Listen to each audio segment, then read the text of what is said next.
Welcome to Therapy Sessions Cutting Toxic Family Ties.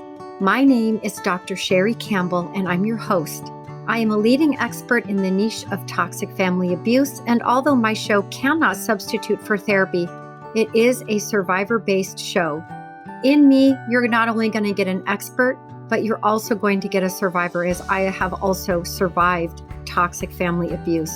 I know how hard it is. The goal I have is to give voice to the voiceless, to provide skills to help you to protect your peace, to stand your solid ground, and to navigate and heal the heartbreaks caused by toxic family. Please have a pen and paper available to give voice to your thoughts as you listen to each show. Thank you for joining me. Thank you for your bravery. So let the healing begin. Welcome back, everybody. We are here at Therapy Sessions Cutting Toxic Family Ties with one of my favorite people. Josh and I've only talked once, but he's an expert that's very similar to myself in that Josh is very open about his own story. And one of the compliments I get all the time is that I'm an expert and I've got the PhD and I've got the things, but that I'm a survivor, and you know that I see you and that I get you and that I've lived what you're living. And I'm probably the first expert to write about cutting ties completely. That's what I'm known for. As you know, many of you read, but it's your family. And Josh is like me, but male and in the UK. And his information is so incredible. It's similar to mine, but it's coming through a male voice. I'm obsessed with this man. I'm loving his information, and I am so lucky to have him on the show.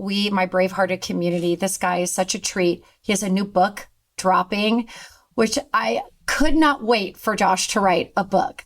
And I'm going to give Josh a minute to give us a little bit about his background, what he does. He's a breathwork expert. I can't wait to ask all about that. I've actually never done it. And I just am thrilled to get new healing for all of us. So Josh, tell us a little bit about you and what is the title of this amazing book? I want you to say it, not me. Okay, well, let's start there, shall we? The title of the new book is It's Them, Not You, How to Break Free from Toxic Parents and Reclaim Your Story. And look, as you've said, it's born out of a lot of the work that I've been doing for probably a decade now, really, in various different capacities. In more recent years as a breathwork facilitator, it's become a huge part of the work that I do, particularly supporting people to release sort of trapped and stored emotion, which I think is like a big part of this. And actually, it speaks to a lot of what we'll probably go on to talk about, because I think, just to say, so when you compare me to you, I felt a sense of like overwhelming pressure because I thought that I can't live up to that. So that that's a compliment to yourself in that. Thank you.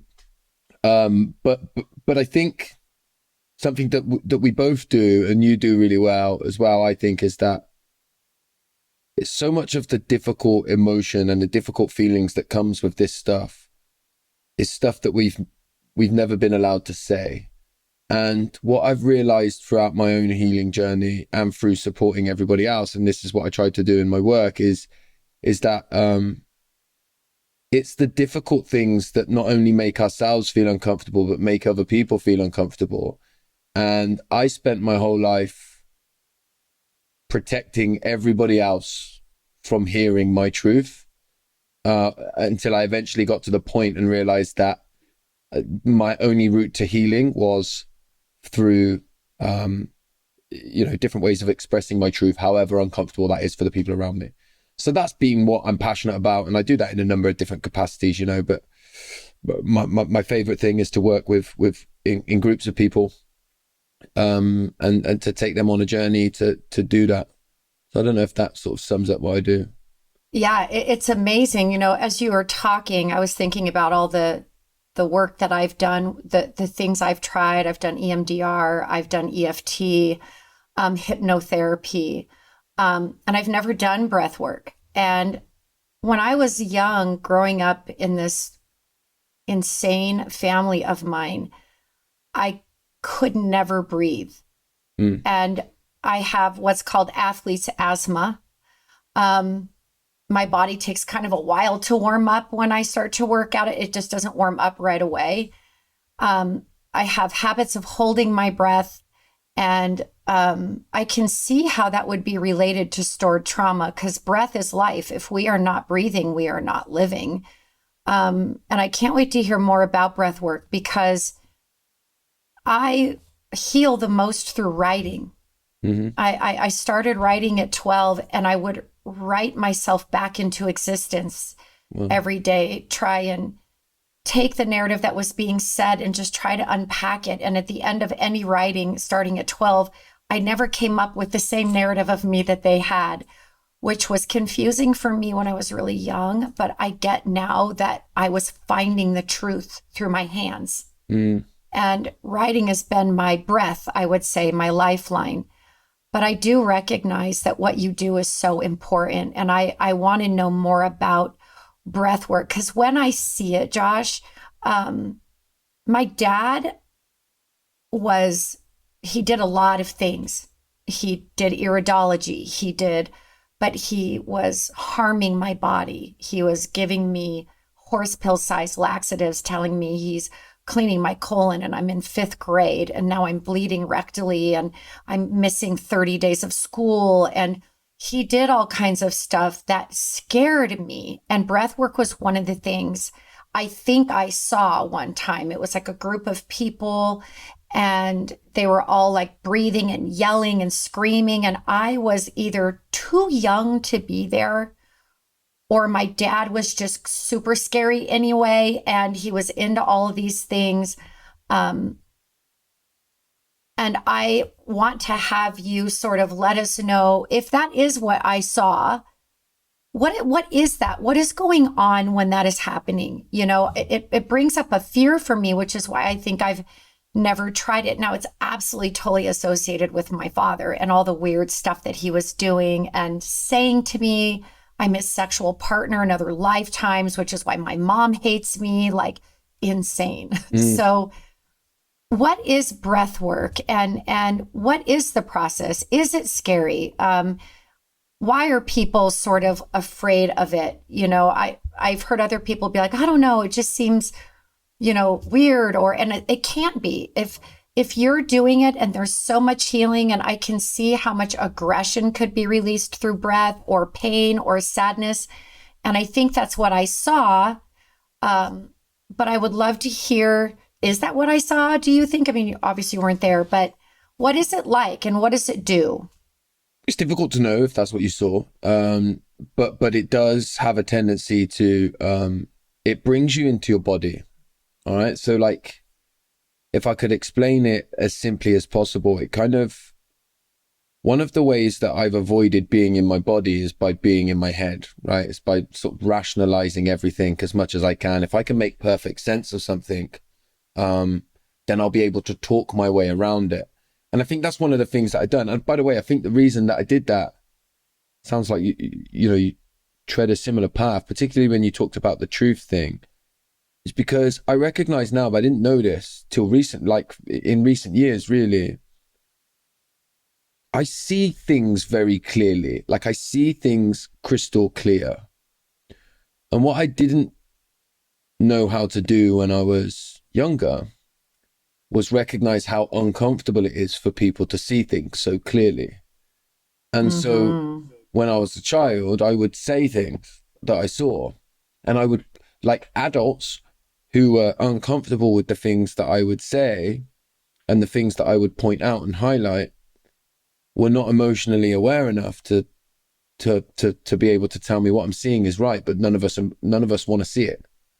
And I'm not talking necessarily about physical things. I'm talking about like emotional stuff and things that get swept under the carpet that happens collectively on a societal level, but happens, strongly within a family. And so, I battered between thinking I was crazy and having to disconnect from my body because I needed to stop picking up on the things that I was picking up on because it kept getting me in trouble. Oh, yeah. That happened at school and at home and everything. So I think if you are a highly intuitive person, to survive in our world, in most cases, you have to disconnect from your body. And so the breath work sort of brings you back into that.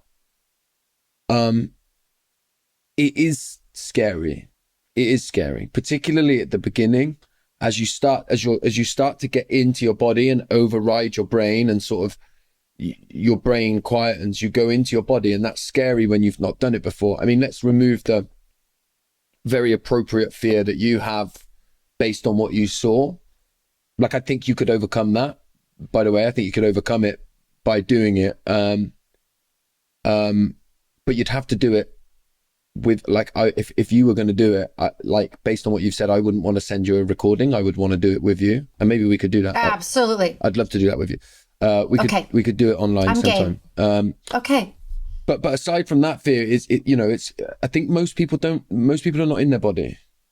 Most intuitive people are not in their body because it's not been safe to be in their body. And so everything that I've done throughout my whole life ever, when I can be traced back to escaping my body, from drinking to drugs to my relationship with food, my relationship with people in various different capacities, all of it is because I don't feel safe in my body. I can so appreciate that, Josh, because I was severely anorexic for 2 years. Of course, that's the teenage years when my prefrontal cortex is shut down and I'm high on dopamine anyway. But those years were really hard because on the toxicity of my mother, the more of a woman I was becoming, the more she was not liking this. And so being starving, because I'm actually terrified to throw up, thank God, I would rather be stabbed in my face than throw up. I'm so scared of it. But there's a good reason for that. I was actually very ill and I was suffocating once. And so I'd go to the hospital and it was very imprinting. But when I was starving, I was floating. I was so starving that I was completely out of my body. I was floating. I was in a strange vapor-like state because I had nothing in this body. And I loved the way it felt. It numbed my pain. And now food has been a frenemy for the rest of my life. In my journey studying fear, I learned that when we're in fear, we don't breathe, we pant. That we don't recognize that we're panting, but we're taking very short, shallow breaths. And I think I held my breath almost my whole life. Writing, after I'd write, it would be like vomit, right? Like I would get it out of my body and then I would feel like, okay, I'm rational again. I'm okay. But I did spend a lot of time in my head, and I still spend a lot of time in my head. So I can appreciate what you're saying. It sounds very grounding, and I wouldn't want to do it alone. I would want to do something like that with you so that I would know like what's going on. With me, I would feel safe. It's something I think has such a value. And I am so excited that you explain that to us, because there is no safe way to be in your life, in your body, in your life force, in a family that is so toxic. And I have always been a truth teller. It has never served me well. It has been something that has gotten me totally scapegoated. And to this day, because I'm still out telling the truth, I can't help it. It just is how I'm built.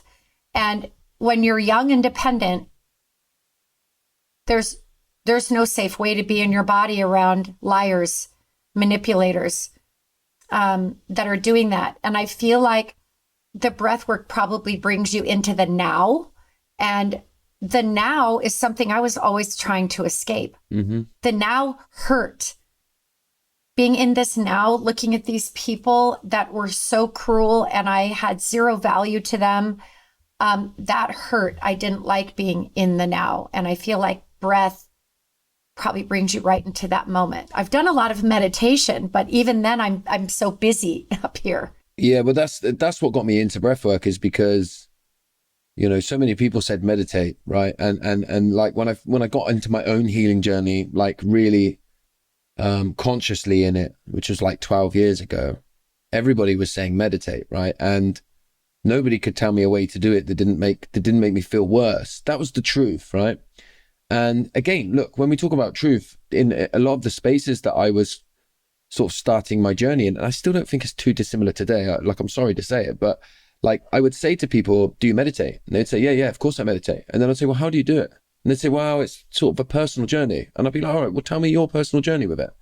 Well, I think you should start your own. And what I believe is that loads of people say they do it because you're supposed to do it, but no one's actually doing it. Oh my gosh, I so agree, Josh. I actually went to a meditation ashram 3 summers in a row. Okay, so I studied city yoga for a little while, and I loved the ashram. Like, I loved the beautiful buildings, the chanting, like it was all very connected. There was like 40,000 people there. But because my dad was like in cults and I was raised in basically a cult like mindset, I just was like, I felt like a failure when it came to meditation. I have a very busy mind. I love thought. I love growth. I love thinking. I love writing, but overthinking, you had said something that I want to talk about for a minute is I did what you did. I got out of my body and I got in my head about the people that I was surrounded with. And the bad thing about doing that is I didn't have any other refuting evidence. So as much as I would try to understand them when I was young, I just kept thinking, well, they're all fine. It's got to be me. It has to be me. And it didn't matter, and it has still never mattered to this day, how much I understand these people. It doesn't do anything for me to understand them. It doesn't change them, and it doesn't heal me. Understanding them doesn't change them, and it doesn't heal me. I had to really shift from thinking if I understood them, then I would have closure, then I would be healed, then I would have all this stuff. But because none of that made a difference in them, right? Maybe the fantasy I had was, well, if I understand them, then I can have love for them. I can have a relationship with them. That did not work for me, right? So nor did forgiveness work for me. That got me more abused. And forgiveness, it becomes such a religiously loaded topic and condemning and all this, society has a really hard time with this one. But I felt like I had to do some deeper work than forgiveness. And that work was acceptance. I had to accept these people as I understood them for exactly who they are, for the abuser that they are, that it's not going to change, that I'm not the cause of them being a bad parent, right? And acceptance was so much harder for me. And it helped me though, Josh, it's helped me get out of my head. Does that make sense? It makes perfect sense. It makes perfect sense to me. And again, look, what I'm hearing when you talk is that we're coming back to truth here. So I think look, I've done the same, right? I did the same thing where if you can fully understand somebody, right, then maybe it won't be so painful, right? And I think what happens is when you can fully understand somebody, right, or when you can have a better understanding of somebody, it gives you a place to hang your hat. And then society will also celebrate you, right? So if I go, well, I was abused by this person, but you know what? They had such a hard life and I understand, that they grew up in this and that. And so, I forgive them. Everyone goes, wow, that's incredible. And then I get to feel good about myself. And then I can be there and I can stay there and I can continue to perform. And when I feel crap about the abuse, I can go back to people and go, look how much I've forgiven, and then everybody gives me plaudits again and I get to feel good about myself. But underneath that is the pain. And until you get to the pain, and you have to get there by seeing the truth. And this forgiveness thing, the difference between forgiveness and letting go. And some people will say to me, and often if I discuss with people the forgiveness subject, because some people get real angry about it, right? Because furious. Because it becomes a threat to the place that they're hanging their hat, right? Now, if they truly forgave, they would say it's okay. Like if you don't forgive, you do you. Like I've forgiven and it's great, but they don't. When they get angry, it highlights what's going on here. Now, for me, people will often say, but forgiveness isn't about them. It's about freeing yourself. And I say, no. That's That's letting go, right? Or moving on, whatever you want to call it. Forgiveness warrants a piece of grace. Yeah? I agree. So like if I stole from you, right? I stole your purse 10 years ago when I was or just over 12 years ago when I was an alcoholic addict. I stole your purse. And then 12 years later, I come back and I say to you, listen, I've been doing a lot of work on myself. I've changed as a person. I want to give back everything. I know that it was still wrong what I did. You might be able to go, you know what? Let me give you some grace. Let me give you some grace so that you can move forward with your life, right? And I'm going to free myself from any resentment. That's forgiveness. When it comes to abusive people, particularly ones that are still alive and are still at it, excuse my French, but fuck them, right? And I really think we should like be a bit more like this. Like it needs to be about you, or it needs to be about me.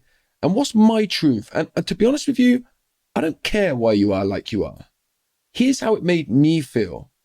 And I truly believe that makes people feel uncomfortable.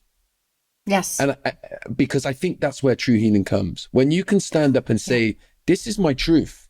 And this is, and this is my truth. And I think like, that's more important than this, what in the end for me becomes performative, you know? What happened to me, Josh, and I totally agree with you completely. In my first book, But It's Your Family, I look at forgiveness as an act of mercy I give to someone who is genuinely sorry. Mm-hmm. I've never had my parents repent. You know, I'm not biblical, but I've never had my parents sorry. I've never had them care about what they've done to me, the damage it caused, the lifelong healing it has put me in, right? So I'm not going to give an act of mercy to somebody because what it did to me is it set me up for further and further abuse.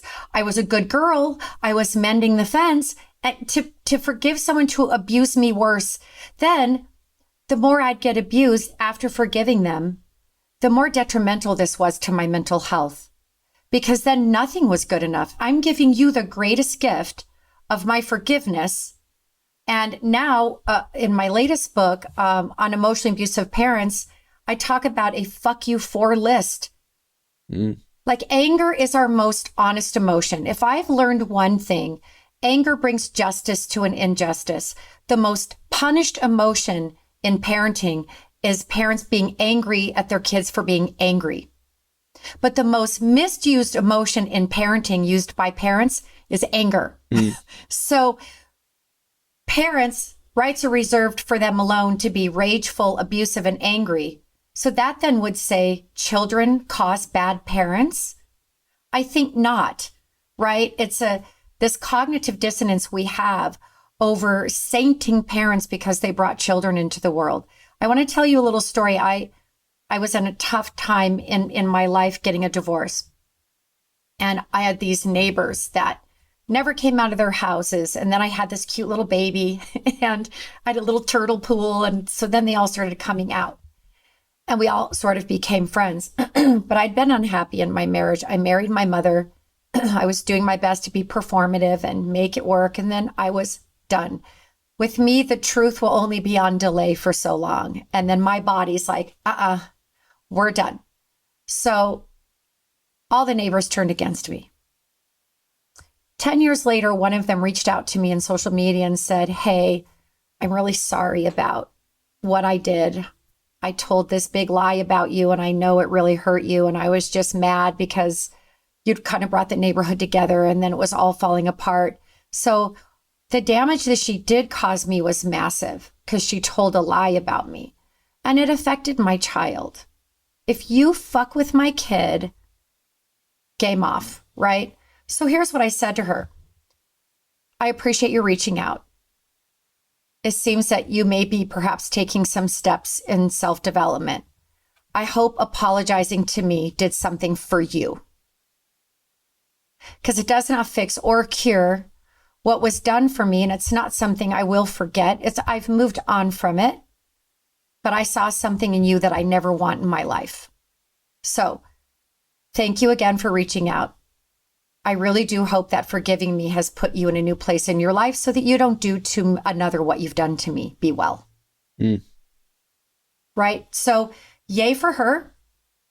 But I learned over time that forgiving for me led to more abuse. If I've seen who you are and it was that bad, then it is my right to not have you in my life at all. I have moved on, and it's not even about forgiveness for me at that point. I'm just done with that relationship.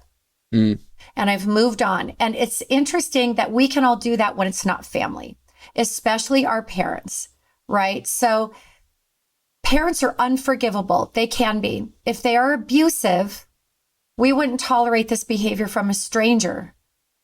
We would, if anyone saw a stranger treat me the way my parents treated me, it never would have been tolerated. They would have been in jail.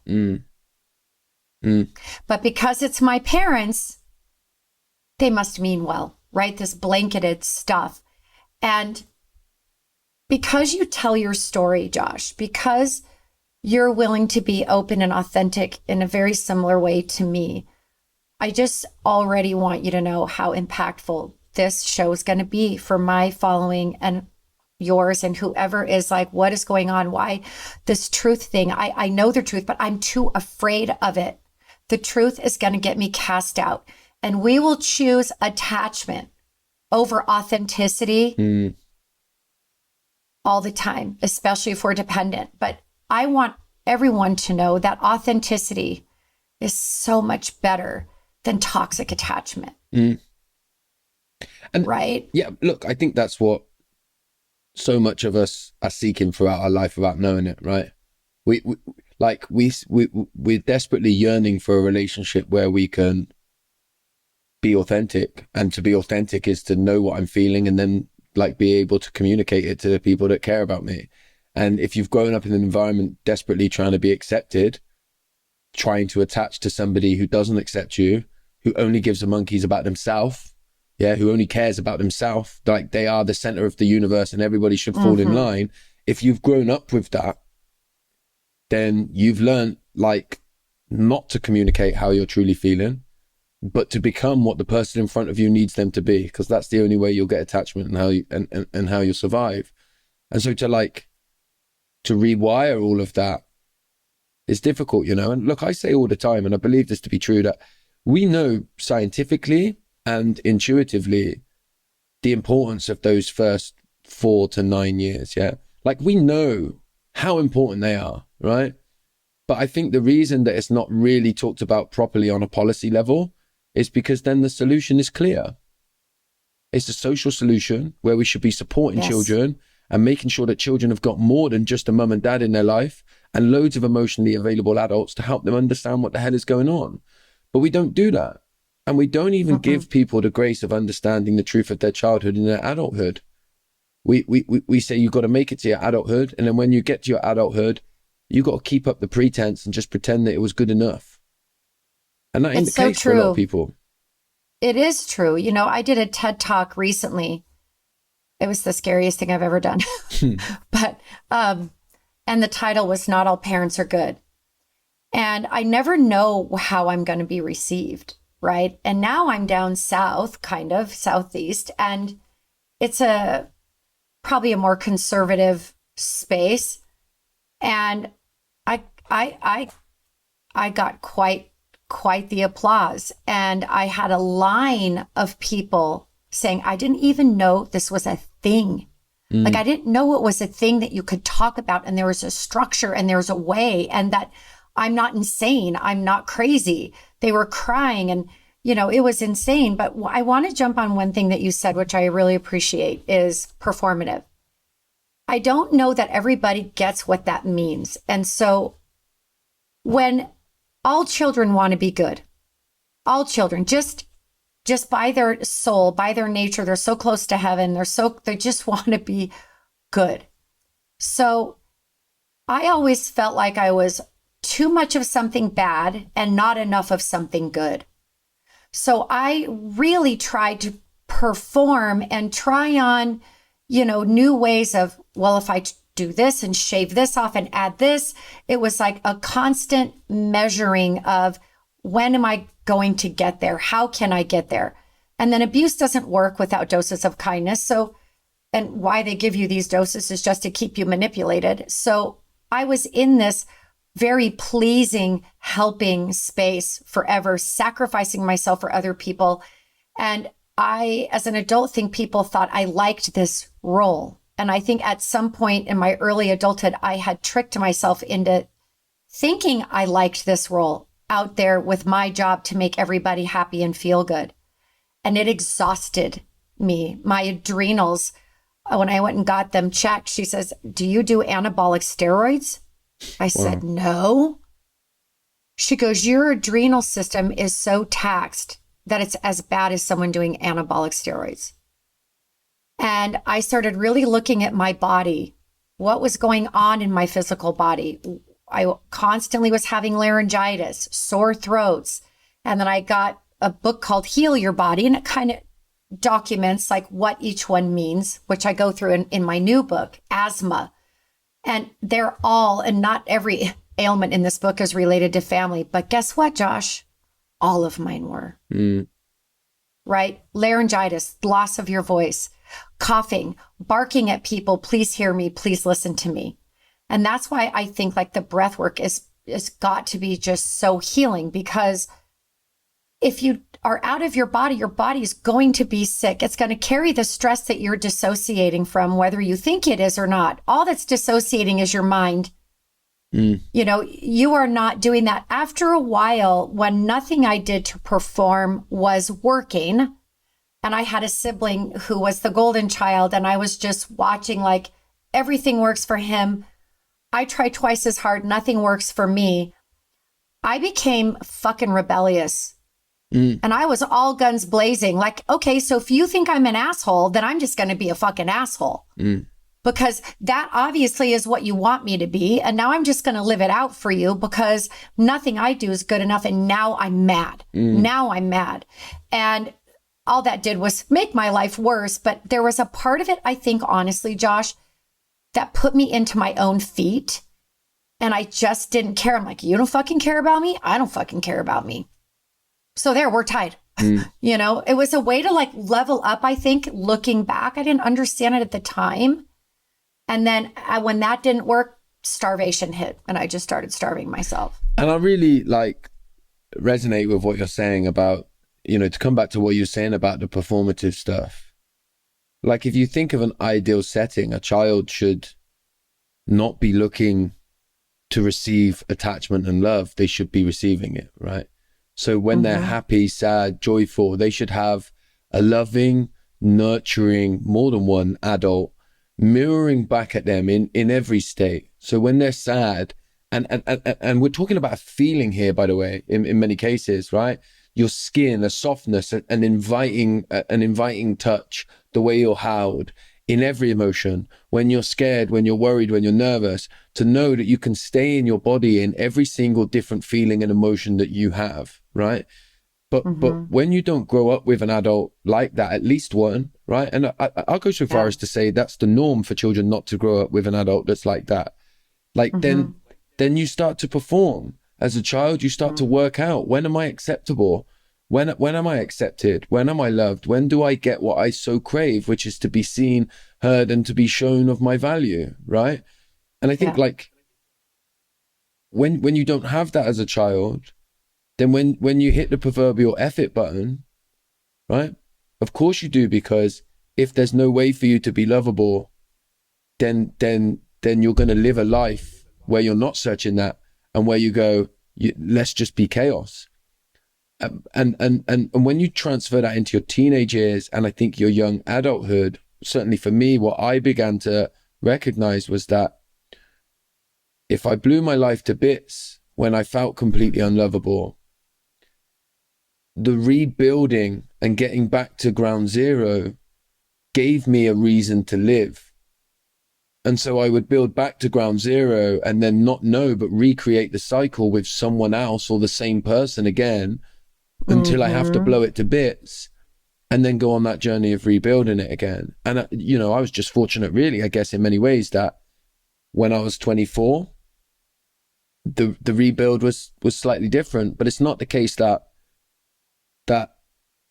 I've rebuilt completely perfect this time. You know, I still now in my personal relationships, if I have a sense that to be me is to not be lovable, I want to throw a grenade and I want to go, you know what? Like my mind goes, you know what?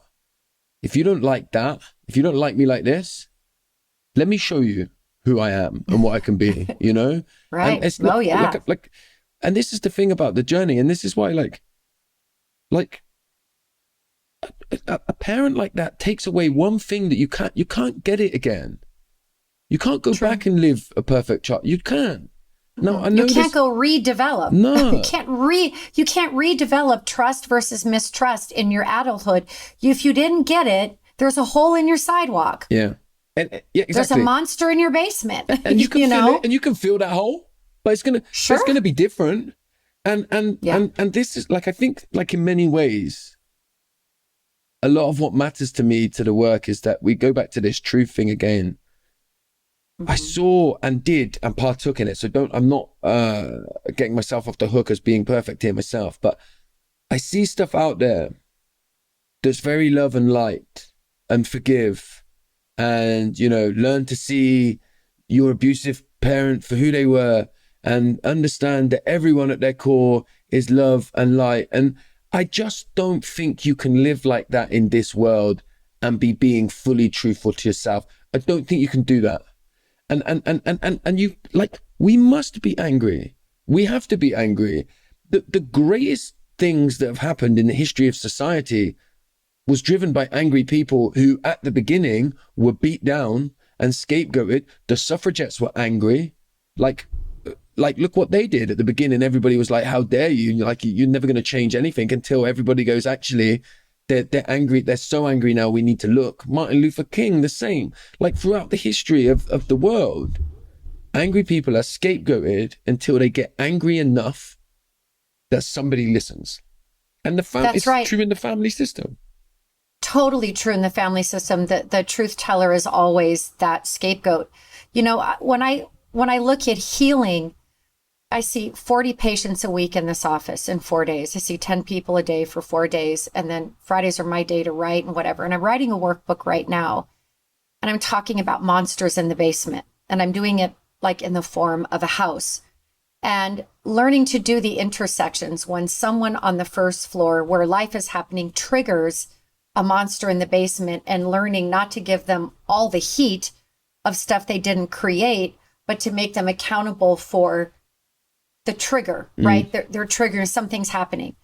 And I'm watching the ways I'm trying to practice what I'm writing in my own relationships, how vulnerable you really have to be to talk about the monsters in your basement. They hold your core wounds, according to my little metaphor that I'm going to be using. Core wounding, unless you get a lobotomy, isn't going to go away, right? I was just on a podcast called the Mental Illness Happy Hour, and this podcast is very highly, touted by Psychology Today and all the things. And I never know what I'm going to get when I'm invited to be on a show, So he said, well, people, you've got a PhD, and, people probably assume like you've just got it all together. And because he was shocked by how open I was. And I said, well, a PhD didn't come with a lobotomy included. I mean, I read more books than other people and wrote more papers. I mean, I'm proud of myself, but it didn't come equipped with a lobotomy that got rid of my amygdala and hippocampal areas of my brain. Healing is going to be a journey I'm involved in all the time. I don't want to get rid of the monsters in my basement. I don't. They're there. They can make me uncomfortable, but they also help me grow. They keep me in touch with my body, with what I'm feeling, so I can expel a truth that will not only be healing for me, but for the people around me. And if you don't want to hear my truth and you won't make room for it, get out. I don't do that anymore. I don't make room for that in my life anymore. Boundaries are an opportunity to keep people in our lives. Everybody sees me as like the no contact queen. One, I've never encouraged it. It's not my choice. Two, I will 100% support you if you're there, because only you will know when enough is enough. I won't determine that for someone. I think that's a dangerous thing for me to do, right? But I will support you if you're there. And I do think I couldn't heal, Josh, if they even had one phone call a month into my life, because that one phone call would be so triggering that it would ruin 2 weeks of my month. And then I'd be recovering for the next 2. So that's what I had to do for me. I set every boundary I possibly could to keep these people in my life, and they refuse to do anything but gaslight me and whatnot. And so being done, I'd rather live with the core wound of it than current wounding of it all the time by the perpetrator, right? I don't believe that there's good in all people. There's a man right now, I'm on verdict watch today, who murdered his son, and they have evidence of some of his abuse on a treadmill at a gym and apartment complex where he lived. And this kid died of a lacerated heart and liver. Wow. And this guy was getting educated at Cambridge to be an educator. So I've watched in the last 2 years in America, 4 children on the stand against their parents for murder of somebody. And they, it's our parents may not be murdering bodies, but they had no intention other than to murder my soul and rape me of my spirit. And that's not okay. And I think that healing is forever. I don't think we're healed. I hope I'm never healed. I sort of want to die with a bunch of stuff in my inbox. I really want to get the most out of it. But because of the amygdala and hippocampal areas, we're always going to have triggers to those wounds. What I did is, I went through the phase of my parents did the best they could for who they are. I was valid. I went through that stage. And now I look at it as, no, I've just turned my predators to a purpose. And they're predators. They're predators, and I turned them into a purpose to help me and to help others like me. That, and at the root of that is this, this idea that people say that, everybody has good in them. And whether that's true or not, one thing that we know for sure, that we know for fact, is that many toxic and abusive people are toxic and abusive until the day they die. So if there's good in them, they don't access it until the day they die. And so are we to suggest that if that happens to be your parent, then your only choice is to just stay in contact and put up with the abuse and hope that they're one of the people that does find the good in them? Like it just, I mean, for so long I said things like, in any other relationship, we wouldn't allow that. And I think it's different in other relationships. But the more that I look at abuse, the more that I think it's sort of weirdly protected. Like the abuser seems to get weird kind of protection, particularly if it's, emotional abuse. And I think, look, the thing I say to people is that I ask most parents if they teach their children not to get in the back of a van with a stranger, stranger danger.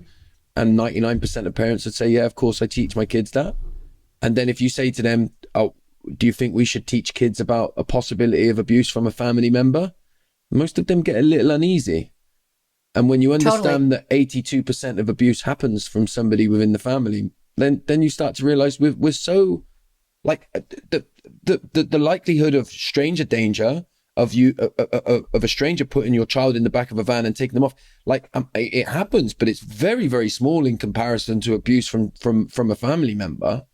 So yeah, absolutely. It's like 5% is stranger danger, and the rest is someone Exactly. If it's not family, then it's a coach. It's it's whatever. It's so true, Josh. And that's why when I got asked to do this TED Talk, I was like, ugh, I love being live like this. but being in front of a whole bunch of people it's a hard, I don't love that. So, and the TED Talk has to be memorized. It's not authentic. Like it's memorized. You have this many minutes. So it's super scary, but I'm very proud of it. But I wanted to go against this narrative that all parents are good, and that if there's going to be a parent that's bad, the child's behavior is causing it. Like that to me is insane. That thinking is insane. And we protect the family. And, you know, I had this thought the other day as I was writing in my journal, and I don't know how clear it is, so maybe you can help me unpack it. But there's two things. One, yes, I'm no contact verbally and emotionally. There's no contact. But I never had contact. I could never make contact, no matter what I tried, no matter how hard I tried to love, would be a good girl. It didn't matter. There's always been no contact. It's just not verbal and active anymore. Now it's silent and inactive. But, you know, this whole no contact thing takes a lot of heat too. I've been accused of breaking down the American family. I never had the family. I lived in the box with those bodies, but no matter what I did to make contact, I never had contact. So what is the difference? What's the freaking difference? So that's one thing that was going through my mind. And then the other thing that was going through my mind is, you know, you don't own me. I brought you in, I'll take you out. I mean, okay, great. But when we own something, or we have this ego that we own something, let's put it into a car. You don't have to turn this car in 3 years. A car you have to turn in off a leaf in 3 years, you're likely going to take better care of, because you don't want to get dinged for this or that, or over mileage, or you got a bump here, scratch in the paint there. But if you own the car, kind of treat it however you want. And that's what I feel like toxic parents, you're a piece of property that they own. Your job is to love them because they want someone to love them forever, but they don't want to adult and show up as the parent. They own you so they can treat you however they want. And because there's this ownership thing, I feel like family gets this protected umbrella where, well, those are her kids. We don't know what's going on inside that house. We don't know how bad that kid is.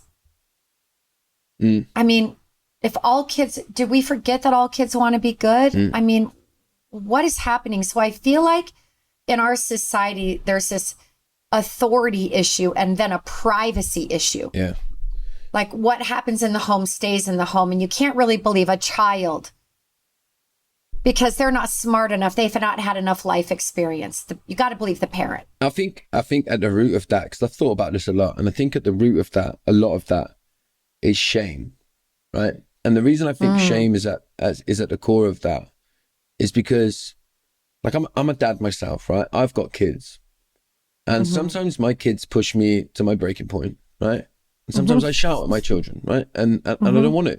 And sometimes I think to myself, God, if people saw how I was with my kids tonight, like they'd be canceling me for the content I put out there, right? And then when you think about it, and I think, well, no, because I'll revisit my kids the next day and I say, you know what, sorry for, you know, that was a me thing, not a you thing.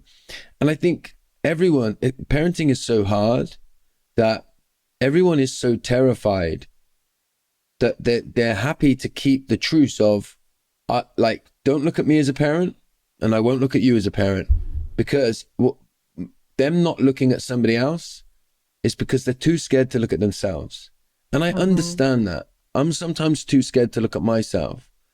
And I recognize that when I talk about toxicity and abuse, it's completely different. It's not remotely the same. If you're an average parent who lays in bed at night worrying about how well you showed up as a parent yesterday, today, then you're not what we're talking about here. The parents we're talking about, they're not laying in bed thinking about it. And so if we could create more space where parents get to explore their failings a bit more and understand that we all mess up, that parenting's the hardest thing you'll ever do and you won't get it right. then maybe we can start to go, well, actually, like I say to my kids, if ever I do anything that makes you feel uncomfortable and you're too scared to come to me about it and you don't want to go to mum about it and you're worried, then you go to somebody at school.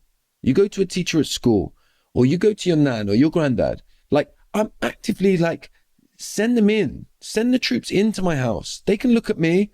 They're going to find a parent who's trying his best, and they're not going to find any abuse. They might find a parent who's not happy with himself a lot, right? But they won't find abuse. And that's the difference. And we don't have honest enough conversations like that. And so when people say, you know, it's their family, stay out of family business, it's through fear of their own stuff. And if we realize that toxicity and abuse is completely different, then I think we could have these, because like you said right at the beginning of what you just said, and I get it all the time, people telling me that I'm breaking families up. And I say, why do you think the person who's talking about abuse is the one that's breaking the family up, not the ones that's doing the abuse? And that's because I think a lot of people are so terrified that they're abusive as a parent when like, there's a big difference here. There's a big difference. Josh, I can so appreciate what you're saying, because in my new book on abusive parents, I really almost wish I would have titled the book differently, but I talk about the comparison between like healthy parenting and toxic parenting. You know what though? When your parent is never wrong, you learn that it's fucking bad to be wrong. I love when my daughter calls me out. Yeah. Like if I've ever hurt her feelings, I'm like, oh my gosh, I can see how that would have hurt your feelings. And when I said that wasn't in my mind. That wasn't where my mind was at, but I recognize how that would have hurt you. I'm so sorry. You know, my bad. I want my daughter to feel safe being wrong. I felt like trash if I was wrong, and they were never wrong. So I never even had a model for like what being wrong would look like. So I just tried so hard to be perfect, because I was taught my parents were perfect, although there's 9 marriages between the two of them, and I was bad, my reaction. So yes, it's like, how can my truth be breaking up families? And my thought is, and I say this in my TED Talk, is I'm not here to break up families. I can't break up a family that's already irretrievably broken at its leadership. It's like, you have to be human to your kids, not perfect parents. We're here having a human journey. You know, my daughter has watched me be a single mom her whole life. My boyfriend of 8 years and I were raising kids in 2 different counties, and I don't want them having to start over and change friends at these ages. It's too hard. We're madly in love. We have the rest of our life to live. I'm 53. It's like, not like I need to go have my first wedding, right? So, but she's seen me do it all and cry a lot, have really bad days. And I remember this one day, DirecTV wasn't working, and I'm not techie, Josh. And I was just on my bed, on my stomach, sobbing because I'd spent like 2 hours on the phone, got nowhere. And my daughter came in and she's rubbing my back. And I'm like, I don't want you to have to be my therapist. I will get over it. I'm just having a moment. And my therapist said to me, you just showed your daughter authenticity, what it means to be human. Because your mom dumped all her feelings on you and you had to be her therapist that she also hated at the same time, you feel like you can't be emotional in front of your daughter. You can't tell the difference, that you're just having a moment. You're not making her fix it for you. And when that was pointed out to me, I was like, oh, I can be human in front of my kid. Right. And I can have bad moments, you know? So I think those things are so important. Josh, I have to wrap this up and I don't want to. I just love talking to you. If tell us a little bit about your book, and then we'll have everything in the show notes, but I want to end with this on you and focused on this book, how people can get it. And I want everyone to get it. I'm sure everyone is sitting here like, oh my God, I'm so glad she had him on. And I love you, Josh. I think you're so fantastic. And so tell us about that book. Yeah, so look, the book, as I said, is called It's Them Not You, How to Break Free from Toxic Parents and Reclaim Your Story. Hopefully by the time this comes out, it will be available for pre-order in the US. But if not, you'll get an announcement on it very, very, very soon.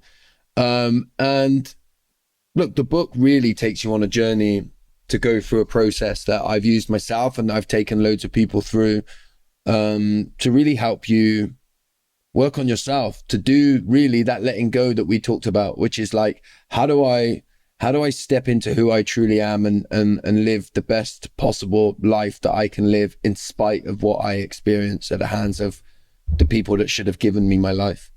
Every chapter finishes with a QR code that you scan and it takes you to a breathwork, so you can actually go and do the breathwork, so that each chapter will sort of help you to make sense in your mind of the process, and then go and do the sort of somatic, feel it through your body as well. And it's just something that I'm very, very proud of. I'm very proud to be standing up and saying straight exactly what I believe needs to be said to help people find their truth. And I think the reason we love each other's work, and I love your work so much, is because we just go to truth, and people Right. often level me with, some people say, I love your no bullshit attitude and I love how honest you are. And I think to myself, what does that mean? If we're talking about truth here, and our society is made to tell the truth is unique. It is. I get told every show I'm on, they're like, I wanted you on because you're so real and you're so authentic. And I don't know how to receive it sometimes, because I don't really have, I've not built to be another way, even though I tried. But I know what you're saying. It's that people have that as a compliment. It shows us that it's so hard to do for people because we want to have attachment over authenticity. It's scary to be authentic. I hope that you and that's why I wanted you on my show so bad, because I've been watching you for a long time.